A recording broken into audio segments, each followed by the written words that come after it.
We are here at Mr. Gabriel Philippines, a meet and greet. Hello, everyone! Hello! This is the last batch na may interview natin. We have here Cubao, Quezon City, Balawan, La Union, Malabon City, Camarines Sur, and San Leonardo, Nueva Ecija. San Leonardo, Nueva Ecija.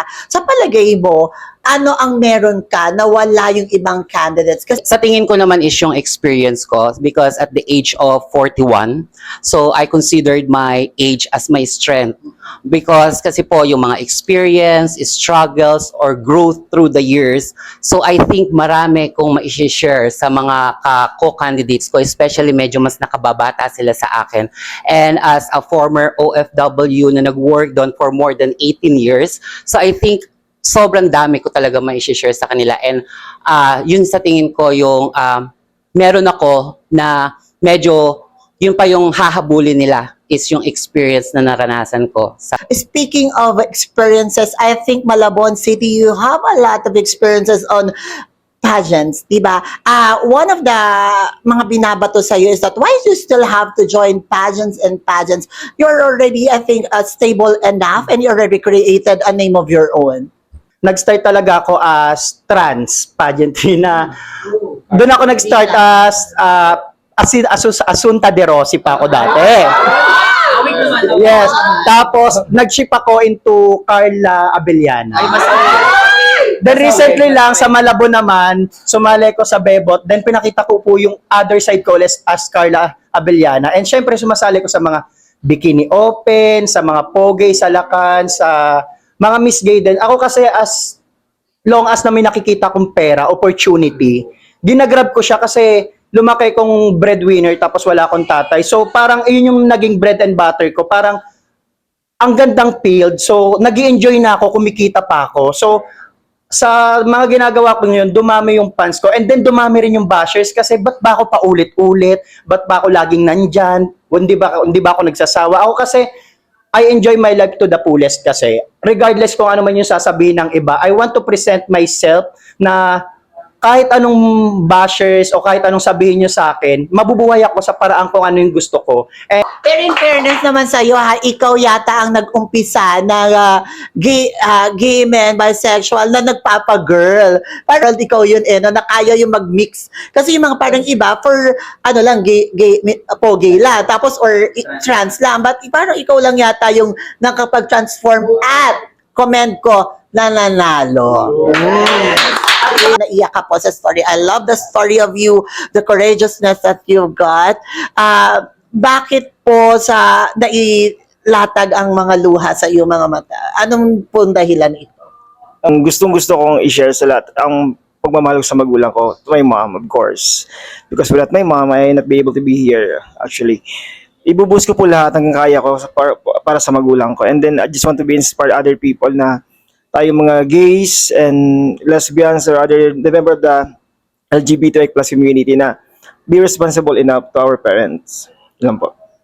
I'm happy for you, for your courageousness, and laban lang. Sabi nga nila, speaking of laban, lalaban na naman po ang mga masang kabaklaan, pinaglalaban ang Happy Pride. Di ba? Ayun po ang ating pinaglalaban. Ayun nga naman po ay pinaglalaban ninyo sa Mr. Gay World. Ano sa palagay mo, Balawan, La Union, ang pinakamasakit na sinasabi sa ating LGBT that you can't take it, na kailangan ma-erase ang notion na ito sa bawat mga manonood natin dyan? Isang masakit na salita na natanggap ko mula pa po sa aking pamilya ay isa akong salot. Isang salot na kung saan hindi makakarating sa kanyang paroroonan, hindi magkakaroon ng magandang kinabukasan. And I think that if we promote our diversity and also acceptance, makakaya nating baguhin yung stigma na ang bakla ay salot. Kasi ang mga bakla, tumatayo yan as magulang, tumatayo din yan as performers. So meaning to say, hindi lang po nasusukat sa kung anong estado mo sa buhay para masabi kang successful. Hindi lang din porket matigas ka o parte ka ng kalalakihan o kababaihan ay masasabi mo magiging successful ka. Karamihan po sa ating LGBT ay nagkakaroon ng magandang buhay. Mayroon tayong doktor, nurse, teacher, and I can say na kung ang iniisip man ng ibang tao ay salot kami, sana tandaan nyo na meron po tayong LGBT sa Senado at sa amin sa government. Thank you. Senado. Uy, sino ba? Sino yun?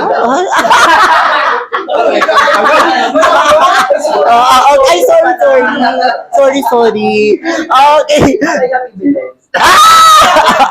Okay. Speaking of evidence, wala nang evidence pa sa pang-apat mong pakikipaglaban sa Mr. Gay World. Ito na talaga. Sa palagay mo, ano na yung gagawin mo ngayon for you to assure that you're gonna really get the crown?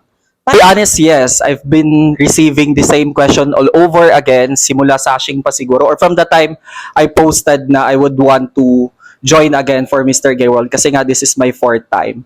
And at parati naman nila din tong naririnig na the reason why I joined kasi for me representation really matters. I'm a big fan of pageants and Mr. Gay World is very close to me since the target audience is the LGBT community, and I don't want that particular pageant for the Filipino gay community to be gatekeep only to those good-looking men, conventionally sexy gay men. Kasi, as we all know, Filipino gay community has plurality of different assets, diba? Physically, emotionally, and even their intelligence. So, we are composed of different assets. So, I don't want Mr. Gay World Philippines, may notion na exclusive lang siya sa mga magagandang mukha, mga sikat, may mga magagandang katawan.